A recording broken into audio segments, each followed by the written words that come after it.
Good morning, everyone. My name is Dinushan Kaluarachchi. I'm a neonatologist and a clinical researcher from University of Wisconsin in Madison, USA. Thanks for all of you to being here bright and early. And I'll be talking about subclinical hypothyroidism in preterm infants today. Before I start, I would like to thank Stefan and Francesco for this wonderful opportunity. I have no disclosures to make, even though I should mention that I'm a neonatologist, not an endocrinologist. But I work with a group of endocrinologists and a newborn screening program in Wisconsin to conduct my research. So I'll start off with a case presentation. So here you have a 26-week male infant who's at day of life 30, currently on CPAP of 6, low FiO2, and had a typical NICU course, received 1 dose of surfactant, had a PDA that was medically treated, and did not have any IVH. The thyroid function tests were obtained at day of life 30 per the NICU protocol, and you have the results here. So here you have a baby with low or borderline normal free T4 and mildly elevated TSH level. So that you have a couple of options here. You either can decide to treat with hormone replacement, you can decide to recheck, and then you can decide not to do anything. So I guess we'll do a poll and see what you guys think about this clinical situation.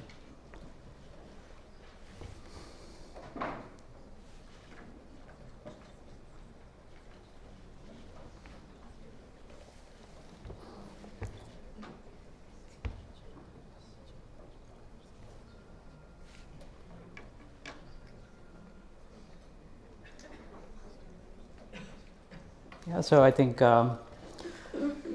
getting good responses here. So rechecking is always a good option.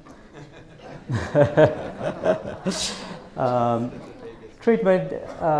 So it looks like some people would consider treating here, and 2-0 is probably not the best option if you're concerned about getting this thyroid testing. So we'll move on from here.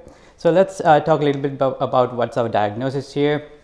When it comes to thyroid function test in preterm infants, you are dealing with 4 main diagnoses. So first one is primary congenital hypothyroidism. So that's where you have very low free T4 levels, very high TSH levels. And then you have hypopituitary hypothyroidism. That is when you have low free T4 levels and normal or low TSH levels. And then you have subclinical hypothyroidism and delayed TSH elevation, which is your mildly elevated TSH levels with free T4 level that can be either low or borderline normal. So our patient that we just discussed here would fit in this category. So let's talk a little bit about what the professional organizations would recommend on these situations. This is a fairly common situation that we encounter in the NICU. So American Academy of Pediatrics has a guideline from 2006 where they recommend, where they use a cutoff of 6 to 10, and they recommend treating if the TSH is greater than 10 persistently. So again, rechecking seems like a reasonable idea here. European Thyroid Association uses a cutoff of 5, and they also recommend treatment if failed to normalize.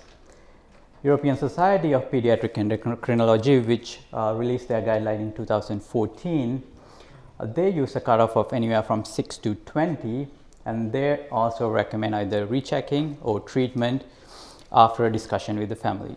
So again, going back to our case, rechecking or starting treatment are reasonable options.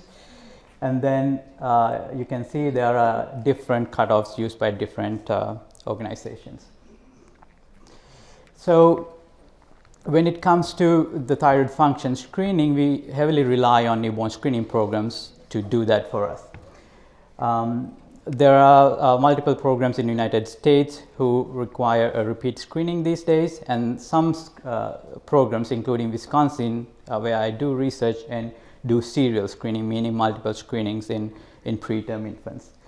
So this is a interesting graph you can see here. So what this shows is what cutoffs used by newborn screening programs. So as you can see here, it's all over the map. So each dot and the number next to that tells you how many screening programs uses that cutoff on that particular day. So for instance, on day of life 14, 10 programs use a TSH cutoff of 15, including Wisconsin. So as you can see here, like there's so much of a variation in how we use the cutoff, and you can see this is not very consistent with what the guidelines would recommend. So for instance, if you have a baby who's on day of life 14, had a TSH of 14, only 4 programs out of 50 programs in the United States would consider this baby's thyroid functions to be abnormal and do something about that. So we'll move on a little bit to talk about epidemiology of thyroid dysfunction and subclinical hypothyroidism. So I'll be presenting a couple of my own studies here. So this is a study that we did at University of Iowa. This is a single center study when I was a trainee. So in this study, we looked at 286 infants and we obtained thyroid function test on day of life 30 in all the infants who were born before 30 weeks of gestation. So here are our results. So you have your free T4 here, TSH here, and you can see there are a number of patients, about 11% to be exact, with a mildly elevated TSH levels and somewhat borderline free T4 levels.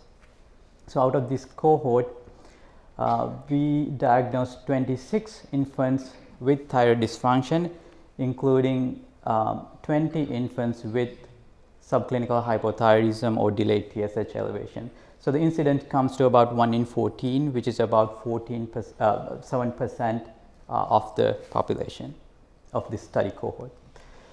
And there was a really clear association with the birth weight. So the smaller the baby is at birth, the higher the incidence of subclinical hypothyroidism.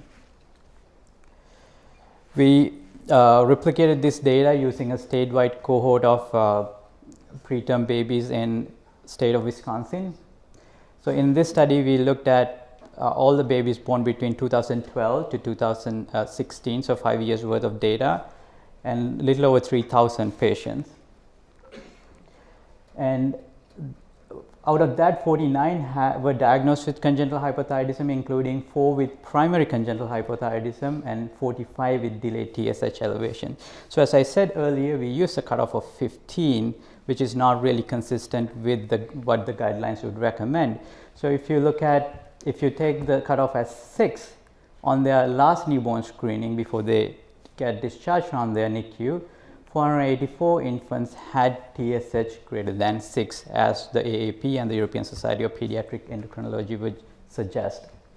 And out of that 484, 84 actually had TSH greater than 10. So the incidence here is about 1 in 6, which is about 14 to 15% of this study cohort.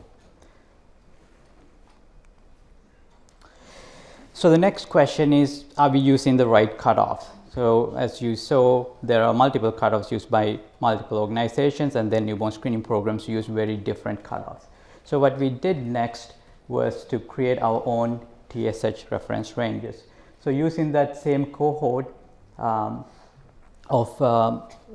little over 3,000 patients, we created 2 TSH reference ranges. So one for the extremely preterm infants, and then another one for the 28 to 31 weekers. So here you have the TSH levels here on this axis, and then you have the postnatal day on this axis. So from birth until the term corrected gestation. And then these are the percentiles. So this is your 50th percentile, your that's your median, 75th percentile, 95th percentile, and 99th percentile. So at 4th week of life, where most of the programs would do their repeat screening, the median is around 2.6 and the 95th percentile is around 11. So, and then for the